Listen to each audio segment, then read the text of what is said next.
You can have bands that you believe in, bands that you think are really, really fucking good, and they implode. Newspapers have to sell. Bad news travels faster than good news. As a house guy, I'd have to run to stage and check all the connections and get the power going and the crowd booing and, you know. Are you known by Stephen or Revo? I think close friends call me Steve or Stephen. I've done something wrong. Your mum. But most people just Revo. And when did Revo start? Did that start in when you get into the music industry, or?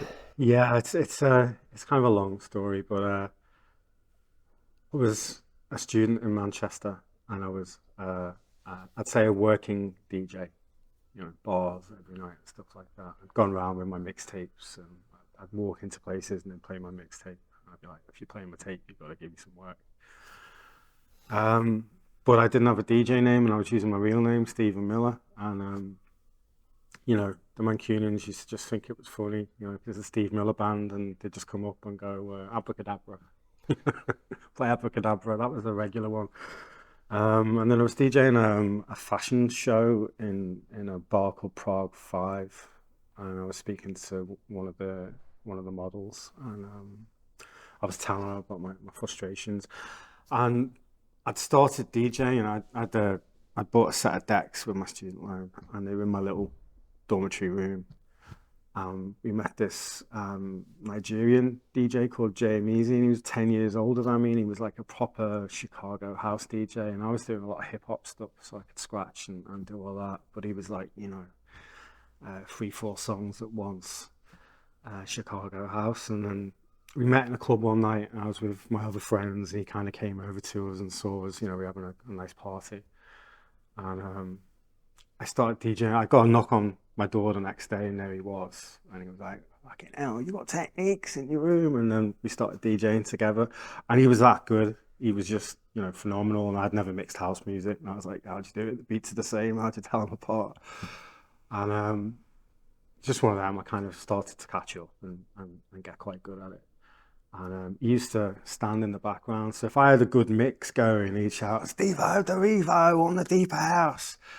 And then we were going to Sankey's Soap a lot on a Friday and Saturday for Bugged Out and Golden. And they were like the club nights that, you know, Manchester's smaller, much smaller versions of Cream.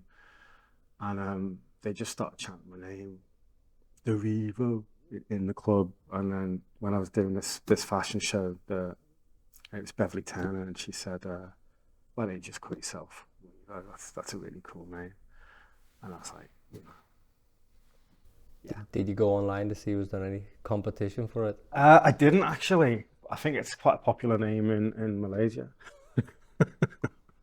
But I've not met another Revo yet. So thankfully, I mean, you know, I haven't patented it or copyrighted it or anything. But yeah, I suppose it's I don't know. So in the early days, it was you were a full-time DJ, or had you got a job on the side? I did some bar work, but I was mostly DJing, and I kind of felt like I was you know, I was doing my degree, but I was learning a trade, and the trade was mixing records. And Manchester had very different record shops to Liverpool, so when I came back to Liverpool, my collection would have been a lot different to, say, the equivalent DJs. You know, different cities have different styles, and I was very kind of in tune to a lot of hip hop and drum and bass and big beat breaks, and, you know, anything. I really loved the Chemical Brothers, and I loved Death in Vegas, Richard Fearless, and I loved John Carter, who was doing all the Heavenly Social stuff. So they were kind of my influences as a DJ then. But I remember I was doing a good 5 nights a week, one different bar each night, and there wasn't much money in it. You know, I can remember one place was like paying me 40 quid, and, you know, you get 8 beers, but I didn't really want the beers. But that's kind of, you know, how it was. And you're doing 4 or 5 hour sets. A lot of DJs now are just doing 90 minutes, maybe 2 hours. And I used to feel like I was just kind of getting into my rhythm after, you know, 2 hours. So yeah, that's. So you're using the early days as practice to. It was. To I used to call it paid practice, because, you know, you're living with other people. I remember I lived with this guy, Aviv. I had these Kerwin Vega speakers, and I bought them back. They were on sale in a hi-fi shop in Manchester. They must have been about this big, and I remember just he opened the door to me when I rocked up with him, and he just went like that. He was in the room above me. He just died on the spot. So doing it in the bars where I lived and in Manchester city centre, it was pretty much paid practice. Did you have to go and search these gigs out, or did they come to you? Originally, I went round with tapes.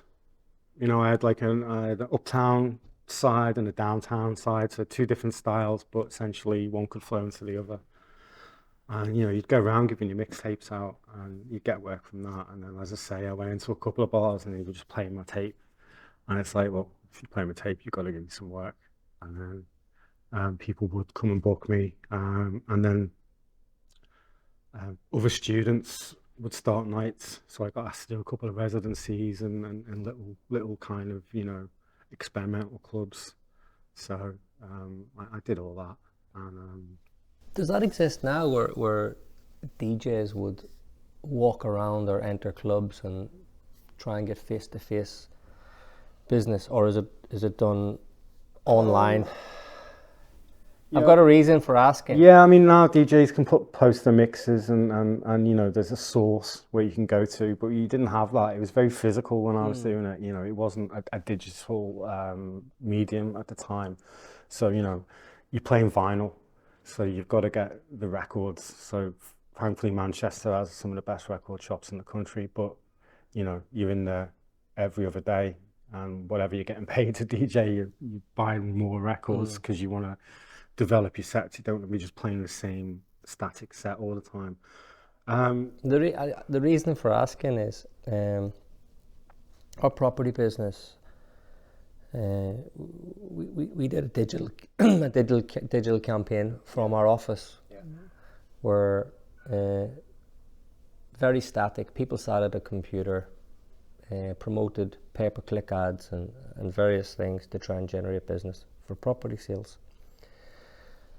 It wasn't really working, and I've always told stories about how I've maneuvered through my career, my business path, and it's been that face-to-face interaction where I've basically knocked doors and said, "Hello, I'm Sean." Yeah, kind of cold calling almost. Any chance I can speak to you? What for? Well, I just want to do something, whatever it was, whether it was buy something, sell something, negotiate a deal, whatever the case may be, with whatever business business angle I was coming. So we did a door knocking campaign recently, which to the guys that were going to go out were quite skeptical of, that they thought that the business is easier just generate through your digital means. And it was incredible, the uptake, that the people that answered the door felt so relieved that they could speak to someone face to face. And they had saw many leaflet drops, campaigns online, and they just have found that it's, and I don't know the answer, but I found that it's gone so far that it's okay to send an email or a DM to an inbox, and that's deemed as, oh, I've done my job, or I've tried to get business and I can't, or I've tried to make connections. And I guess that's the reason that I found that I think we now are in a place where there's actually a huge opportunity for people that are still willing to go out there and knock the door and say, "Hello, I'm Revo, I'm Sean, any chance we could have a chat?" Yeah, well, it's very impersonal, and if you're doing it on you know, the social platforms, how do you differentiate one ad from the other?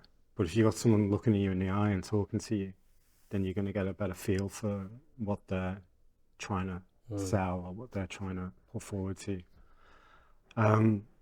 With the DJing, I suppose it's, at first, you know, no one knew who I was, and you kind of build it up slowly, and you get residencies, and because you're working 5 nights a week and you're moving around different venues, you get other opportunities. But initially it was me walking into places, giving people my tapes, and asking for gigs. Like, I suppose. Did you just accept whatever they offered you for the night, or had you got a minimum fee? No, because I just wanted to do it, to be honest. And the money was, it wasn't really the motivation. You know, I wanted to be a good DJ. I didn't just want to, you know, just be playing songs. I wanted to be showing off the craft and the mixing and the skills that I'd learned. And Learn your craft. yeah, and because I'd been DJing and I'd supported, you know, big name DJs and stuff like that, and you kind of realise that, well, hang on, this guy's getting 10 grand for 2 hours, I'm getting 150 quid, but I'm actually as good, if not better. And, you know, so it's just one of them. I enjoyed it. The money wasn't the money was like a bonus, basically, because, you know, you're getting your alcohol, whatever. You're learning how to DJ. You know, you're meeting people. You're in the coolest bars in Manchester. You know, you're affectionately getting called, you know, all right, Scouse, by the Manx and all that. And, you know, I used to really enjoy it. So, you know, I didn't come out of uni in loads of debt. You know, there was a little bit there, but because I'd, you know, been picking up little fees, that was keeping me going. So you knew that was your direction, music and some... More so than anything academic. I mean, I was doing an English literature degree with a little film studies add-on. And, you know, I enjoyed it, but I just remember about 3 weeks into it thinking, well, this doesn't feel like it's a level above my A-levels. And it just kind of feels like the same. It doesn't feel like it's advancing me in terms, and is it going to be another 3 years essentially of just being at an A-level level, but you've got a degree to show for it. So I remember 3 weeks into my degree, I started getting doubts about it and stuff like that. And it was just one of them. It was like a path to the course. It was something I had to get because I'd been in a car accident. I'd been told I couldn't do physical work. So, you know, it's just one of them. I thought, well, I'll persist with it and I'll do it. And then it's always at the back. And obviously when you come out, a lot of job interviews, you need that degree. And whether you're better for the job or not, it at least gets you through the door. So I did it for that. But did you actually think you might take a job someday? Yeah, well, you know, I had to when I came out, you know, it's just one of them. And I moved back home and I was like, oh, it's so different here. Everything finishes at 11 o'clock. I'm used to everything starting at 11 o'clock in Manchester. And I came back here and I was a bit, I suppose, hit for six, a bit bewildered. There was a cultural shift. And, you know, I tried to do those blue chip corporate jobs and, you know, I was never not good at what I was doing. I always kind of picked up things pretty quickly. None of them had anything to do with what I'd done at uni. But I just found it was so hard to get a permanent job. There's a lot of short-term contracts, and I think I got made redundant 6 times. And on the 6th time in Liverpool, we'd started our own club night, and that was doing well enough. And I was DJing at Baby Cream down the docks, and that was a nice little wage at the time. What year was that? God, let me think. I arrived here 2003. Yeah, so 2003 we started the night, so yeah, that's when I got the redundancy from the company that I thought I'd love to work for this company properly, and I was doing a really good job, and then they said, we're going to give you 6 months redundancy. You've got to teach the vice president secretary how to do your job, and it was this lady that looked like Alice Cooper, and I was just like, so she's just hanging in there for 1 more year to retire and get all of it, but at the expense of my future at this company. So I was a bit peeved with that. And as I say, we'd started a club night in Liverpool. I had a couple of other DJ gigs, and it was like, you know what, I'm just going to go in this direction because I've given this 2-3 years. You're never really happy. I was driving home from work. I was doing commutes back and forth to Manchester at times as well when I was working for Fujitsu. But it's, you know, I was plugging in and DJing 2-3 hours a night when I got home just to kind of forget that I'd been all day in an office. Because it just, you know, I could work in an office, but I just wasn't really that resembles so many people's lives. I remember I got a job on a building site. A really good friend of mine said to me, you know, just come with me for a few days and see, would you enjoy it? And I remember he had me on top of a roof, hammering nails. It was February, so it was about this time of year, and hammering nails into these frames. And I remember about the 100th nail in, I said some very strong words, and I said, I don't know what I'm going to do in my life, but I definitely can't do this. Yeah. And then, which kind of led me into the path of just probably what you described. I met these influential people when I moved to Liverpool, and I knew I didn't have the skills that they had, but I knew that I wanted to learn those skills and be around those people. So I would do anything possible, paid for or unpaid for, which is probably unpaid for because I wasn't really much use, to try and help, whether it was move furniture, whether it was try and find a tenant for them, whether it was just be around, or even be liked enough to be invited out to be in their company, which then helped me understand what they're doing, how they're doing it, learn my craft. Yeah. And then I imagine then there was a transition, because do you do much DJing now, or is it? No, now it's promotion, fun hobby now. So if I come home, had a few beers. So how did you move in from? So was there a point you thought you could see there was something else you wanted to move on to? It's weird because when I was asked to do nights by my friends in Manchester, and they asked me to do marketing and promotion, I was like, no. I just want to DJ. But then when we started Evo, and obviously I'd been through the revolving door of corporations around Merseyside, and when we started that, it was just, there was a promoter called Sam Jones who'd done a techno night called Voodoo, very, very legendary night, and we used to go when we were about 17, 18 maybe, and I can tell you I probably saw these world-class DJs, but I never knew who was the DJ. You know, it could have been Laura Garnier or James Ruskin or Dave Clark, someone like that. That wasn't the driving factor. It was just going out to this club, and the music was like something I'd never heard before. And the promoter of that club, he was doing a programming for Heebie Jeebies. So, you know, we started the night. It was myself, a girl from Hamburg called Plastic Penny. She's a very stylish, beautiful girl, really fun DJ that, you know, used to dance and had all these moves as she was DJing. It's kind of like the Mighty Boosh. And Danny and Ruben from Ladytron, and they'd just come off world tour. Danny had experience in Liverpool because he'd started an indie night called Liquidation, which is, I think it's 30 years old now, it's still going. So he was one of the key protagonists in starting that. And Sam Jones basically was programming the venue. Danny wanted to start a new night. I'd been practicing DJing with Ruben from the band, and Ruben had told Danny that, you know, I was pretty good and that we kind of formed together. And so we started the club night. But after 2 nights, Sam that brought us in, and he kind of became like a mentor to me over the years. He got a job at the O2 Academy, so he left the venue. And then this is how I became a promoter.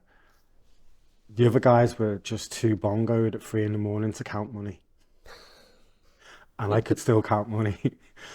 And so basically from that point onwards, after 2 nights, you know, I became the linchpin of it, whereas they were just the DJs. I'd still do the warm-up and I'd still do the last hour, but I could do the finances at the end of the night. And that's when I started to, you know, approach agents about artists and get on the phone and what have you got, who's on the road, who's this band Block Party, okay, we can book them, what you want for them, £100, great.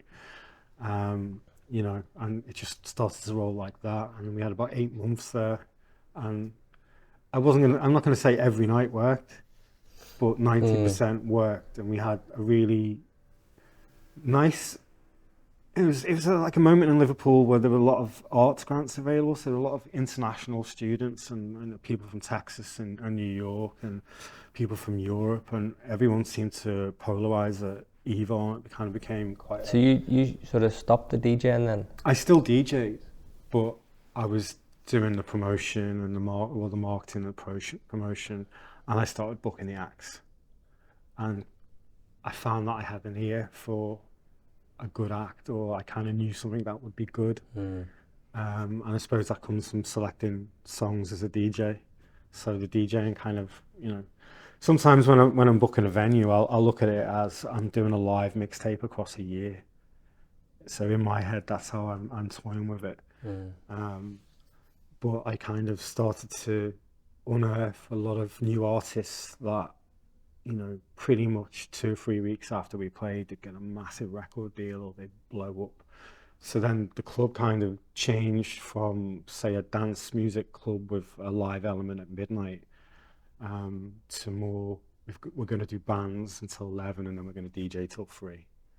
And we just... So did you just go with the demand or the flow, or how did you know to be able to... Basically, we changed venue after 8 months. Heebie-jeebies closed, and so we moved over to the Carlin Academy then, which is the O2 Academy now. And we did our first nights, and they were all kind of DJs with some live bands before them, but a headline DJ like Errol Alkin or Miss Kitten, something like that. But what I realised there, London Road might as well have been Ormskirk. So if you're in Liverpool city centre and you've got a venue and it's a 10-minute walk, but that 10-minute walk was like a mental obstacle. In Manchester, you've got to go across town. People just jump in a cab and go. But in Liverpool, that 10-minute walk was like literally walking to Knowsley or something in people's heads. No, I find because I'm so used to everything being done in Liverpool city centre so close that if it is tiny, but if I do go to another city, I'm happy to walk a half an hour. Yeah, exactly. And you especially if you're somewhere new, you're looking around and taking it in and getting the vibe of the place. But I just found then that our nights kind of morphed and had to be more talent based and event led, rather than we're just going to DJ. And so all these other skill sets and part of the operations, you become a businessman then, really. Operating and running a business, not just the DJ. How, all them skills, did they come naturally to you, or were you exposed to them slowly over time? Was it trial and error?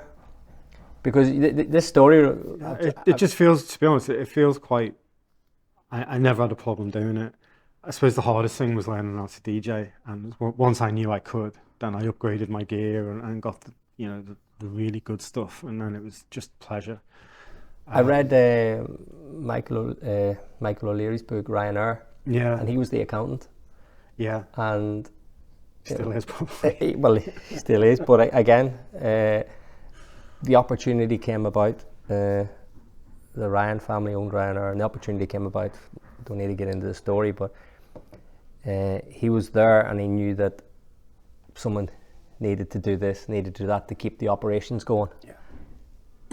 And the rest is history, and he's become obviously a successful businessman. Yeah. But the theme of what you're saying, the theme about what I'm saying about you're in the place, the time is right, the opportunity opens up, and you've just taken it because you enjoy it, because you know it feels right, because it's needed. I guess someone needs to count the money.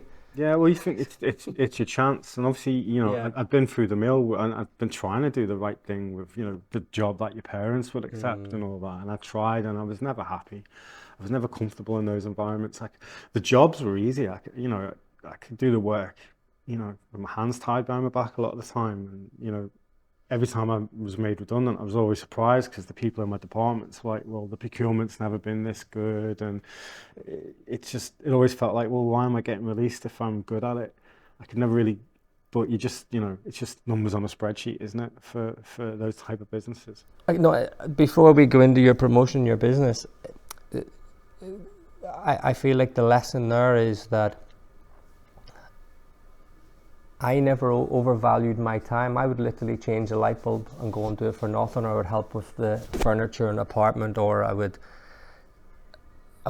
food sample taste food in my friend's restaurant. I would basically be there and be available and be useful and get on with it without asking for any instant remuneration, or because I knew that if I could add value, or if I could understand the inner workings, I've got a chance to then say, well, I need more than £40 a night wages, and I get the sense that it's easy to say in hindsight as we sit here and talk, and we've been quite successful.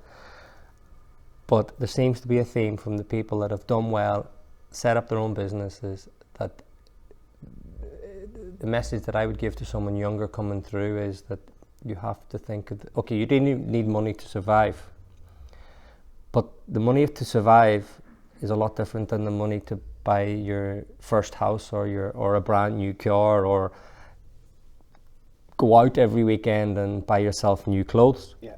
And that's the sense that I get from, your opportunities came because you knew what you needed, not what what you wanted, or you wanted too prematurely. Yeah. Well, it's just one of them. But I felt we'd started something significant, and Liverpool was a very different animal. You didn't have indie bars, or there wasn't a lot of promoters. The promoters were doing club music, and that was pretty cutthroat. I got the hell out of that after getting a few threats. I was just like, okay, so this club's threatening me, this club's threatening me, this promoter's threatening me, this guy from this venue's ringing me up and threatening me. It's like, we're not doing anything wrong. Just sorry, but Franz Ferdinand want to come and DJ for us. They don't want to come and DJ for you. It's just how it was. It was natural. It wasn't like we were, being malevolent, but I felt, oh God, booking the DJs, that's a bit of a more cutthroat game. But at the time, Liverpool was kind of left alone by a lot of the national promoters, because it's a hard place to sell tickets. So the big promoters would just do a Manchester play and tell the bands, you can do a bigger venue in Manchester and people from Liverpool will come to that gig. So we don't play Liverpool if we play Manchester. So it was kind of a bit out for a musical city, and a city with such rich musical heritage. It was kind of, a dog's leg. It wasn't really part of the A-list tour. You could have 10 A-grade cities. Liverpool wasn't an A-grade. In fact, I think when I first started talking to agents, I think it was considered a C. It wasn't even considered a city. It was like a town, like level C on touring. So I felt we were doing. Do you know why? In hindsight, just because the way I look at it is I have to work really hard on my shows, and then when you have a promoter of stature and they do the 10 gigs, it's pressure. They have to answer to the manager of the band, and the band want to present a sold out tour. If they've got 10 shows, one of them's Liverpool, 9 of them are sold out, but Liverpool's only on 33% of the tickets. They can't say their tour's sold out. They want to say the tour's sold out. So what do? They don't play Liverpool, and they just play the places where they think they can sell out. But when a group gets to a certain level and they do sell out in Liverpool, it's two things. They know they've made it as a group, and it's probably the best gig on the tour, because the crowd here is so receptive and so good. The gigs are great in Manchester, the crowds are great in Manchester, but it's got a little geographical advantage, and it's a bigger city with a bigger hinterland, and unfortunately Liverpool falls into that hinterland of Manchester. So I felt that we were doing something significant, and we were getting groups to play here that wouldn't come here, and Liverpool, it wasn't really seen as a necessary place to play. But then, because we'd had success with bands that, Arctic Monkeys or the Kooks, and because they were blowing up and they were charting and they were becoming really big acts, then we got this, it was like a rite of passage to play Evo in Liverpool then. It's almost like having a royal seal of approval. So it was like, we got that badge of honor, and it didn't really take that long for us to develop that. It was like 2-3 years. And then it was kind of like, well, if you're doing your first or second gig in Liverpool, you've got to play for Evo. So you had your following, your brand. Yeah. And I'd so go. When did you actually stop calling yourself a DJ and become a events organizer or promoter? Or what is there a difference between an events organizer or a promoter? Yeah, I think like, I was talking about national promoters. So I think they're bookers. because they'll book a tour, but then they'll go marketing department or venues, pull your finger out and get the show sold out. But for me, I book a show, but then I'm doing the marketing, I'm promoting it. So, and it's my money, it's not a company's money. So I feel like I am a promoter. The DJing, I kind of phased out, after we spent a year at the O2, and whilst we were at the O2, we were working with Rob Gutman, and we were developing a venue in town called Corova. So the whole time we were at the O2, I knew we had an end game, and we weren't going to be there forever. But what I was just trying to do there was get a consistency and get the right artists and build a reputation. So then when we did move into Corova, which was essentially a club night in our own bar, which was a 7-day-a-week operation rather than just a Friday night. So I kind of used that year to build, to go into that year. What was Corova? Corova's closed now, but it was open just off Concert Square. There's some kind of Black Rabbit vodka bar now, and the downstairs room that we used to use is called Soto, like a Japanese themed bar, I think, but they're doing live music now as well. And so Corova was pretty hip, and it was cool, and it was something we had in Liverpool that you'd probably have to go to London for. It was very stylish inside, very arty, a lot of attention to detail, and we had this live room which was a basement, not a great basement to play, but it had like a funnel effect, like a bottleneck, and the audience would drive forward, and the gigs were electric in there. But technically, from a production, point of view, it was a terrible venue, but it was a great venue at the same time, and the bands absolutely loved playing there. So that was open, I think, the first incantation of it, nearly 4 years. And then the rent was so high on the location, and Rob had another location, which is now Fredericks. And that was a lot cheaper. And so we hauled and moved across town, but it just never really felt the same after we left the original bar, which was our baby, really. So yeah, that was an important time, because what I did at Corova, the work I did there and the bands I booked, and again, that was a rite of passage. And then because I was doing quite prolific bookings there, that's when Dave Picciolinghi from Sound City, who just kind of got the approval from the council to do Sound City, and he came to me and said, I want you to book the artists for Sound City. So it got me to that point then. And then Sound City I did the first 8 years, then I left for a year, and then I came back and did the 10th year.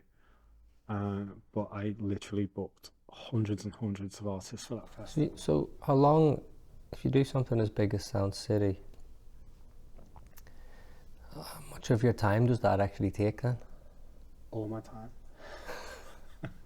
That's the thing. I worked, because it's one of them, and you go to London, and it's a different world. You know what I mean? Scouse lad, and you're going down there.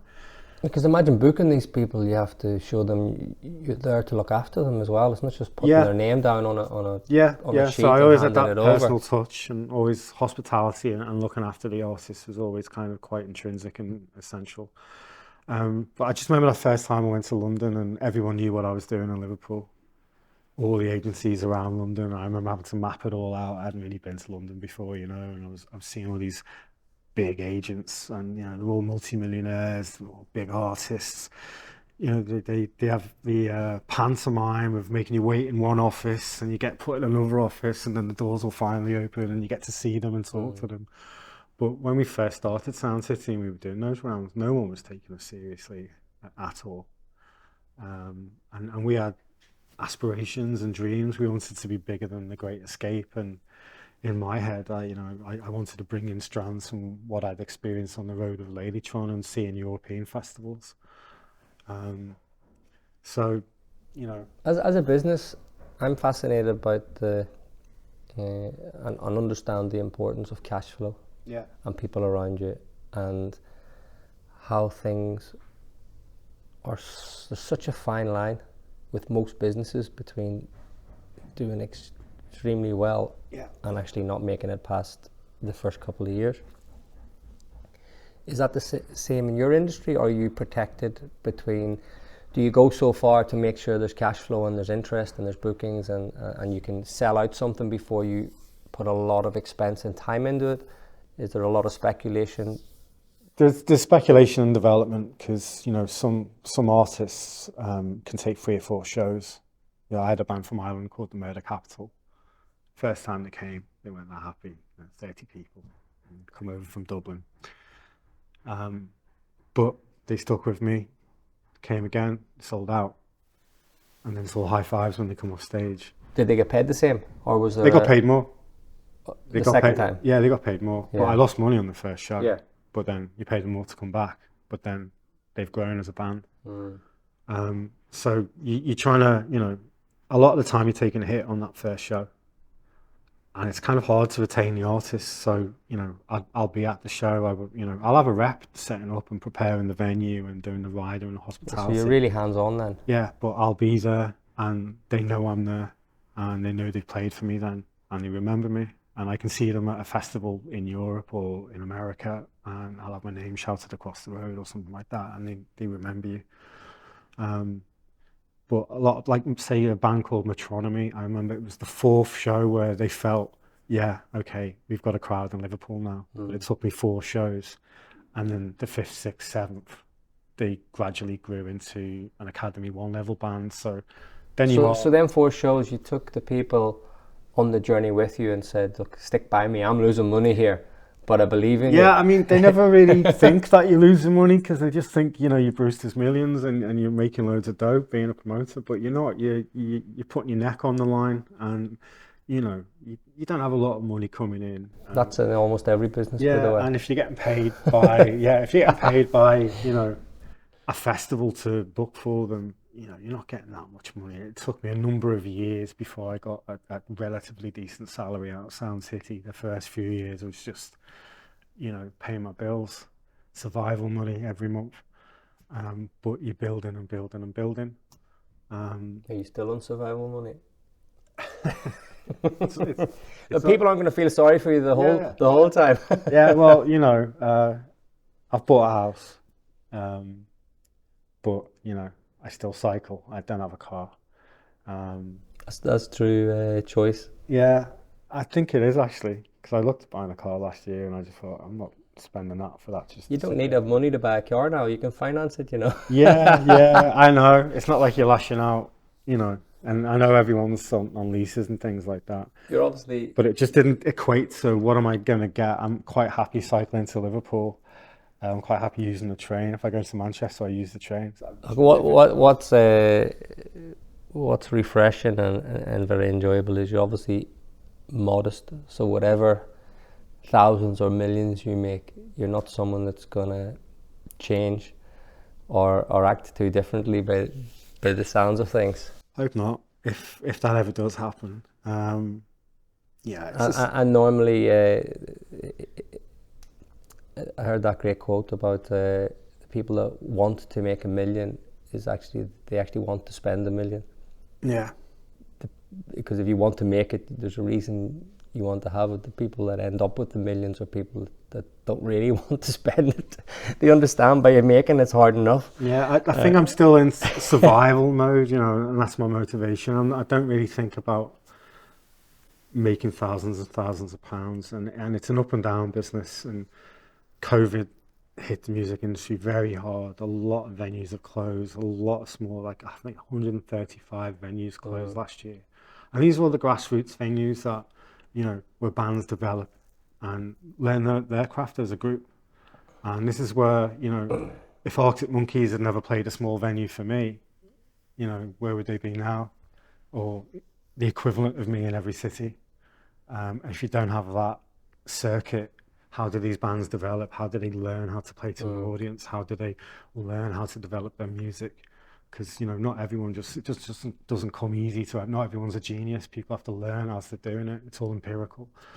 So without these venues in place, it's, you know, where's the Glastonbury headliner come? You know, you can't keep booking, you know, Elton John and stuff like that. These are old hat guys. As much as they were great back in the day, and they were talented and they were exceptional musicians.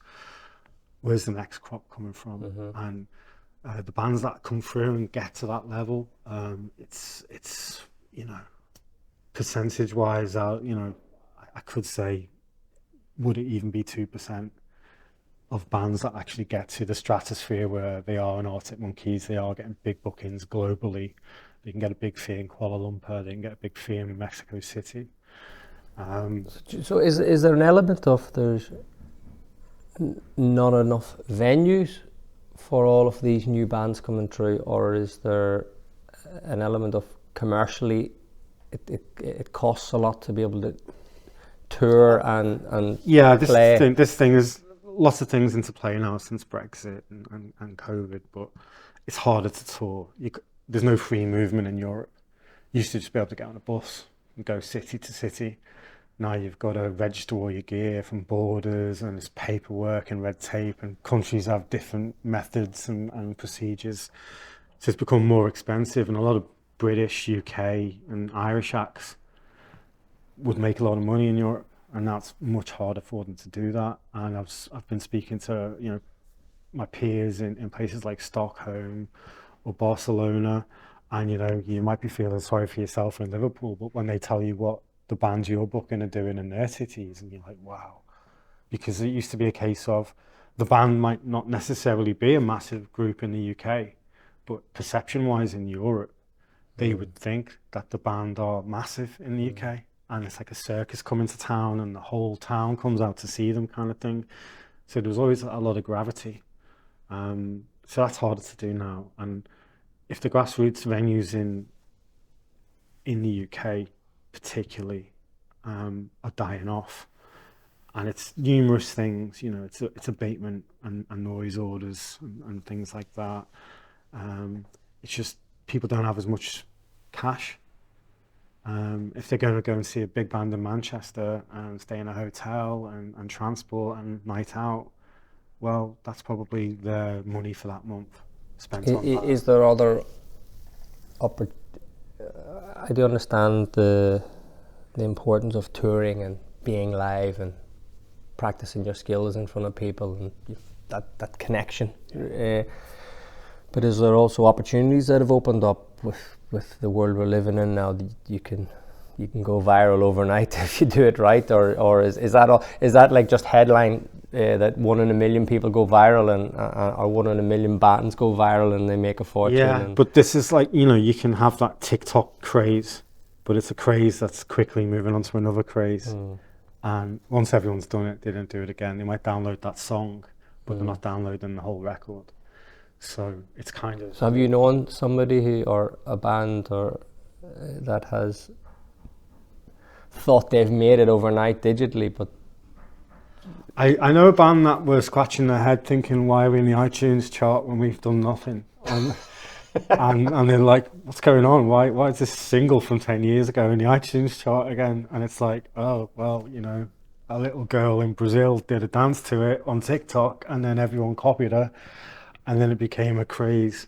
But then that doesn't last that long. Yeah. And a lot of A&R people now are trying to, you know, from labels, are trying to say, well, they work off TikTok stats, you know, what the views are on TikTok, and they're not necessarily artists that have spent 10 years honing their craft. Or so it just kind of feels like, you know, a very fleeting moment in time when these things go viral. And if people can consistently do that, then fair play to them, if they can become more than just a one-off dance and keep coming back and drive it. But for, I'd say, a lot of bands, it's not like that, and they've got to work, they've got to go on the road, they've got to build and build. Sometimes it's the overnight success that took 10 years, you know, there's that. And a lot of the American bands that I put on, people don't know them here, but they can be going 10, 15 years in America. They can have 5, 6, 7, 8 albums worth of stuff. And they come over here and people think they're a new group, but they've been working 10, 15 years to get to that and to give you that impression, you know. Kings of Leon had done that, where they'd been playing for years.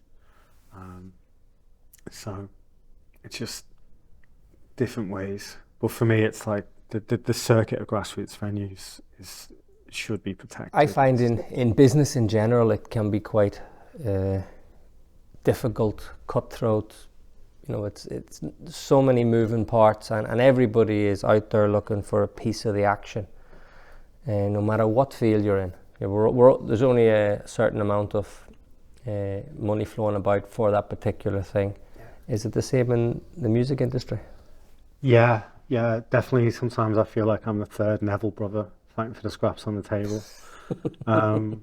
Yeah, I mean, you know what, there's been times where, you know, promoters have been friends and it's been kind of harmonious and stuff like that, and we've kind of worked together and things, but when the stakes get higher and egos come into play and things like that, then it becomes a little bit more. And I suppose now, like I was saying when I started out, it wasn't really many promoters. You know, people weren't touching Liverpool with a barge pole. But I suppose since the success of Sound City as a festival and the Modern Sky label, and the fact that Liverpool, in terms of a bed of the talent's always been in Liverpool. Talent's always been there, no question. But this moment in time, there's more artists in Liverpool, more musicians who have record deals than I've seen since I started. You know, I think I came in on the back of, you know, Tramp Attack and the Zootons and the Coral kind of doing well, and there was that moment, but kind of nothing really superseded that. And I can just remember like Sony and XL and everyone were always looking at bands in Manchester, and they weren't really casting their eyes on Liverpool. But I think the last 5 years, and especially now, if you look at what Jamie Webster's done, you know, I've never seen anyone do what he's done in terms of the numbers at the Arena or the Pierhead or Sefton Park.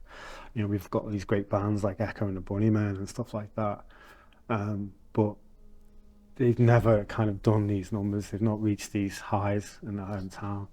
So a group I've been working with, Red Rum Club, who are, you know, 6 nice, humble, hardworking, talented guys from Crosby and Bootle.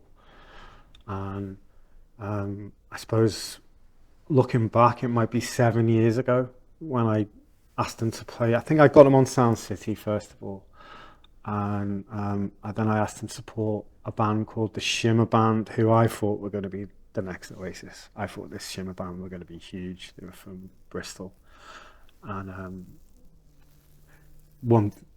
they got caught up in managerial and record label arguments and they lost the momentum. But for me, they were like, wow, this is going to be, you know, a huge band. So Red Rum Club supported them at Buyers Club in town.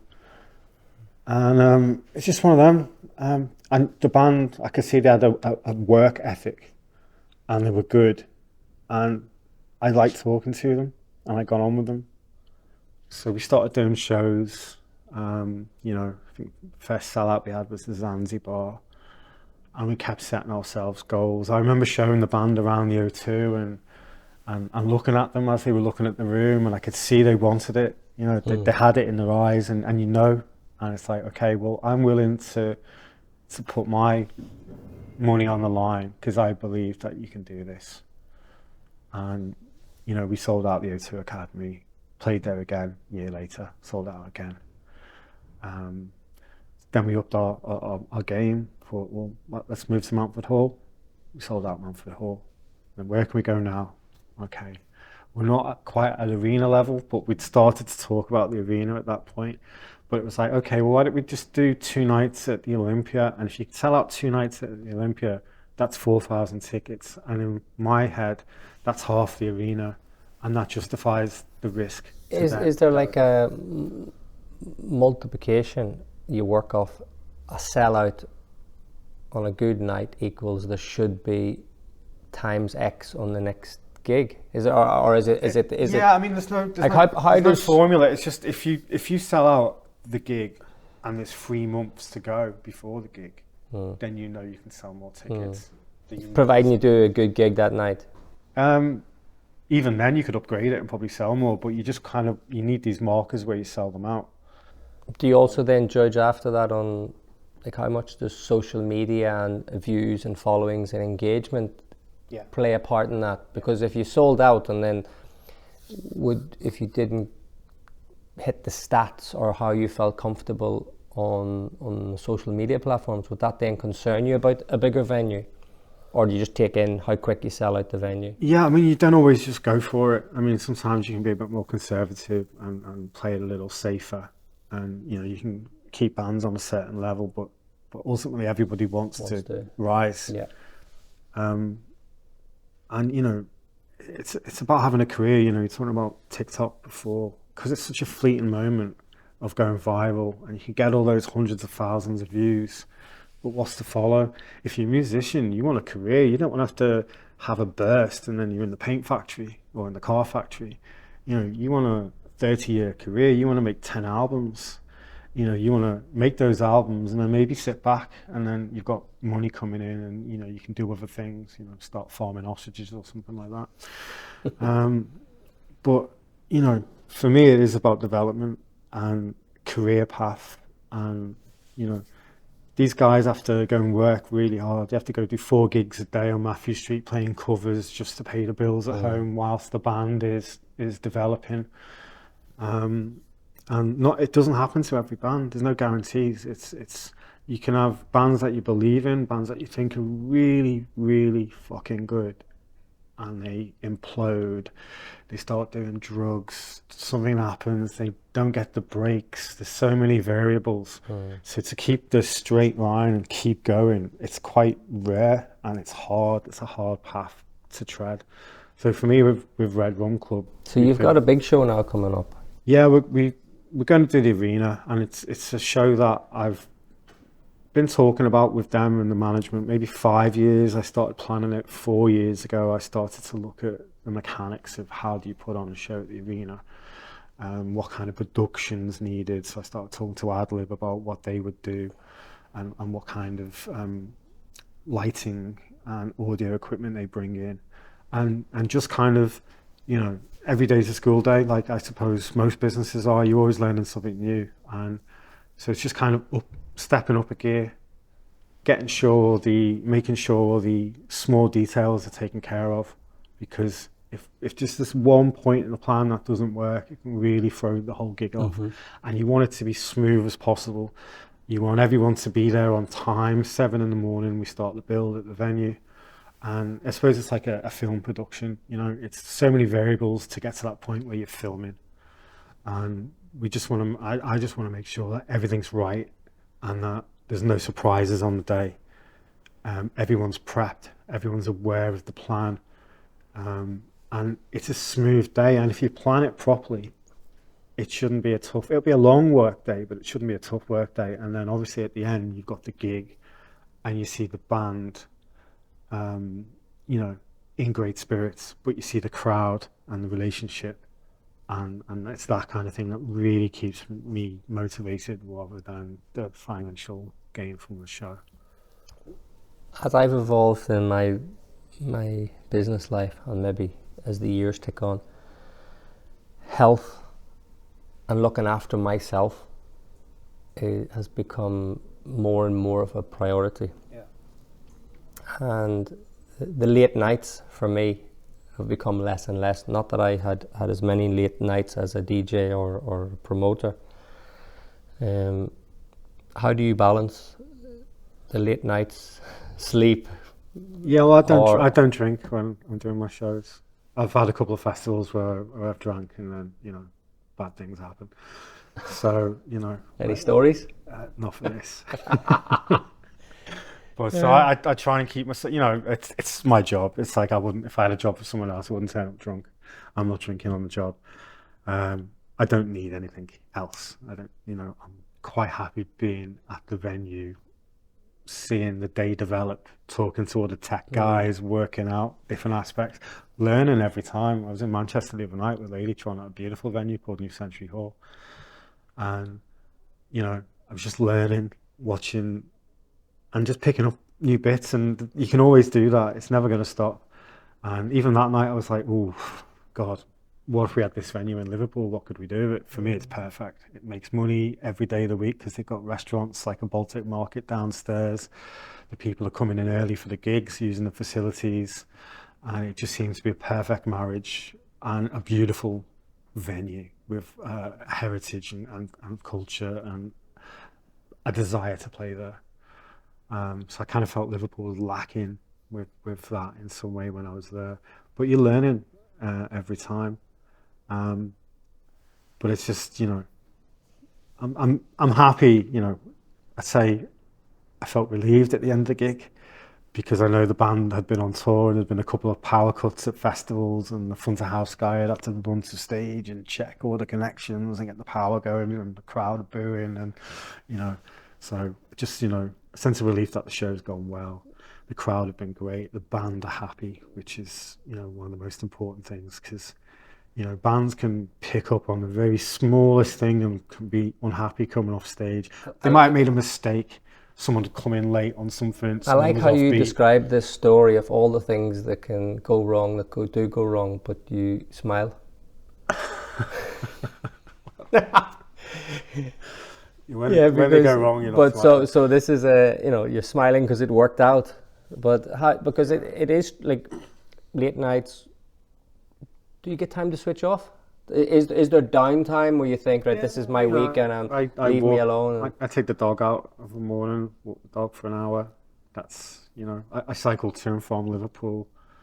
So when I'm cycling over, obviously it's great for physical fitness, and I feel like I'm getting fit, even though I have waves of doing it. So you're not connected to your phone, or if anyone... Yeah, and then I think as well, mentally, when you're on the bike, it's giving you time to plan out what you're going to do that day, and you get a plan of action, and even just the actual exercise itself helps give you the drive to do it. But as I say, I don't drink at the shows. I don't really, I just enjoy doing them, especially when they're at a certain level, and it's like a new experience, and you enjoy it, and you wouldn't do it if you didn't enjoy it. You know what I mean? So how many shows do you have a year? Usually a minimum of 50, depending. How many, probably have more. How many nights is that? It'd be 50 nights. 50 nights. 50 yeah, shows. But sometimes, like last weekend, was a block of 4 nights, Thursday through till Sunday. But then, you've got downtime in the week, and I can come and do things like this.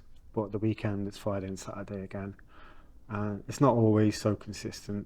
It's peaks and troughs. There are better months. It's quite seasonal. So the summer's quite barren for shows because the aspects change. It's people are going to festivals. So that's your planning period then, is it, for the year ahead? Or yeah, so come June you're booking then, and you're in that mode where you're working out the next 12 months. So June's an important month. It's not a great month to sell tickets or do shows, but it's a great month to do the work for the next year before the agents are going to Glastonbury and everyone's having parties at all these festivals for 2 months. So June's very important for that. And what does the future hold? It's who knows. We've aimed high with this gig at the arena, and I find in life that once you do something, then it enables you to do something else. Or if you've done something, people can see you've done it. You might get a job offer. You might get another opportunity to work at that level. So there's another band I'm working with, the Mysterines. We're going to do the Olympia in October. So again, they're jumping up from the Invisible Wing Factory, which they sold out last time. So it's just keeping going, keeping the momentum, keeping your relationships healthy. I think the bands that play for me do enjoy playing the gigs, and I always seem to get nice feedback. And the ultimate feedback is they do another gig with you. They like you, they want to stay with you. They don't want to work with a bigger company, a bigger fish, because there's always a bigger fish. And that's a satisfaction in itself, is just retaining the artist. I'm sure Red Rum Club could have had many an opportunity to go with a Live Nation or something like that, but in Liverpool they're happy working with me. So and I think that's the key. Yeah. People, no matter what's on offer, if people like working with you or being in your presence and know that you're doing your best, things are forgiven because they enjoy the journey, and that's definitely a huge part of. I guess when I was younger, I was definitely more commercially focused, and it was a transaction, and I needed money in the bank. As I've got older, I've understood the importance of actually enjoying the process and being around a great bunch of people. Hence why I'm in this room today. This didn't happen because we all sat down and discussed numbers. I think it actually happened without me discussing the numbers on this one. But we've got a great group of people, and we enjoy working with each other. And again, another lesson that I learned a long time ago, that the opportunities come to you if you kept your reputation intact. Yeah. If there's people out there champion your name, and say good things about you, and know you've done your best, might not always been the best, but you've done your best, you find that you'll get. I've always had this analogy from a movie called Apocalypse Now. The director, Francis Ford Coppola, spent his own money to do the first scenes, and because he'd risked his own cash and filmed those first scenes, that's when he then got the backing to actually make the film. But if he hadn't have done that himself, this classic epic, probably one of the best movies ever made, would never have been made. So it's about making that first move for me, and then what comes after is the fun bit, really, seeing what happens and where it takes you. But I think you have to do something. You can't just not do anything and expect opportunities to come. You've got to essentially create a doorway for your own opportunity. But has that always been the way? Because I find that's in my nature. If I was to sit and know the opportunity or the next step was in my hands, maybe it shouldn't be in, but I knew that maybe it shouldn't even be me that does it, but the next step is in my hands. It could be in 4 other people's hands as well, but I know that I can't sit and wait. Yeah. Because even if I speculate my money, my time, risk my reputation, or whatever the case may be, the fact that opportunity is there and everybody's sort of eyeballing or waiting, I just I either walk away completely, or the opportunity isn't for me, or I have to speculate something. Time, money, and all of the above. I get the sense that, has that been in you always? Because you speculated your time when you were younger, you speculate your money as you become a promoter. I suppose it's just, you're doing it, you don't really tend to think about it. You just kind of, it's like a natural thing. Your ideas flow and you go with them. I probably might have been better off if I hadn't gone with some of my ideas.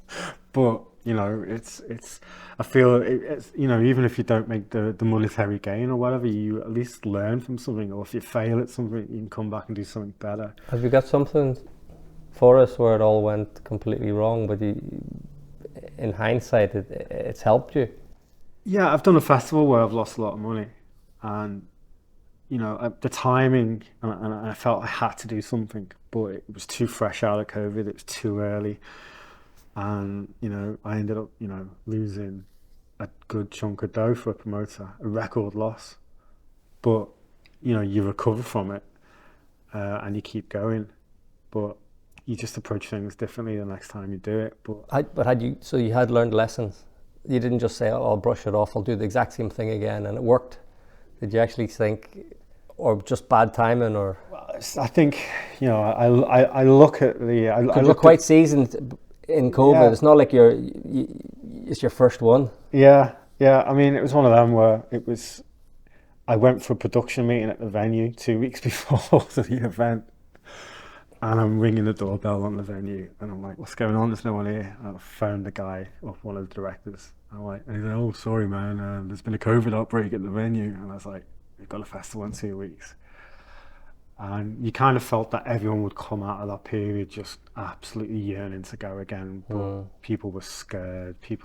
I think the music industry and live music had been demonized a little bit, and people thought if they're going to be in crowds, they're going to, they'll be risking their life essentially. So, yeah, it was one of them where I thought, should I just kind of cancel this and do it again? But then you're tied in financially. So if you don't do the event, you're still paying for it. Reputation. Yeah, so you kind of have to go for it and make the best of it. but you know, I was just fortunate that I could pay the bills, but the cash flow wasn't there from the event. So you learn from that, and it feels a little bit more. The climate feels a little bit better towards that kind of thing now, but I still don't think the industry's recovered from it. And you know, there's Brexit, COVID, cost of living crisis, so it's all compacted and concertinaed on everything. Has there ever been a time there's been, maybe I'm conditioned to the word crisis and all of the other things that exist in our world, but has there ever been a time that in your business life where you thought, actually, this is just an amazing time and there's no problems, crisis, warning, strikes, and all of the above? Or is it just because I just feel like a lot of these things are real and it scares people, and I just feel that if you were to only move forward when you don't hear something bad, then you'd never actually get a window of opportunity, because there's always, you know, newspapers have to sell. Bad news travels faster than good news. Granted, there is, you know, people are suffering, but is that not always the way? For me, it's always been the way in my life. I don't know a year. I think it's maybe the degree of the severity of it now, whereas I feel for me, 2008 and the capital culture, that kind of lit a spark in Liverpool. It was a good 5-6 years reverberation out of that, and I suppose and things were going quite well. I just remember that February, March 2020, all my shows were sold out. I just remember doing temples at the Zanzibar, and that was sold out. And then the next day, because I was doing marketing, I had a 9-to-5 as well. I was doing marketing for the O2, but within that job, I was booking shows for the venue and trying to make myself indispensable to the venue.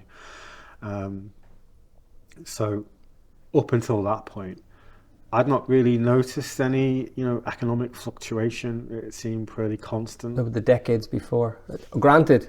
I can only go from what I hear. I hear about the early 80s and Liverpool being similar to maybe now, in terms of the market became saturated with tribute bands and touring bands weren't coming here, and there's an element of that now. Actually, yeah, you've got a valid point.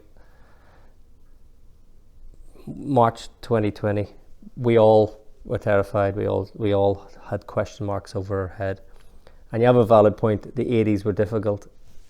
I think I was in a period where, I was born in 81, so although I started in business quite young, there was a period from the early 90s to 2008 where I got absolutely hammered. So there's a really good possible 2 decades of growth, but every year there was a reason why not, or there was, for me, I always remember hearing my family would warn me about, you need to get a job because of the news and because this is happening, and there was mad cow disease. I grew up on a farm. I just remember every year I'm thinking, if I don't move now, I'll wait till this is over and then something. I just thought that there's always a reason to scare us. And you are right, the severity of it can change, and I just feel that if we don't make our own economy and be the best at what we can be, then we might never be able to, you know, create something, because there's always a reason not to as well. Yeah, well, it takes a bit of bravery and maybe laughing in the face of defeat for a lot of people, but I feel you've got to.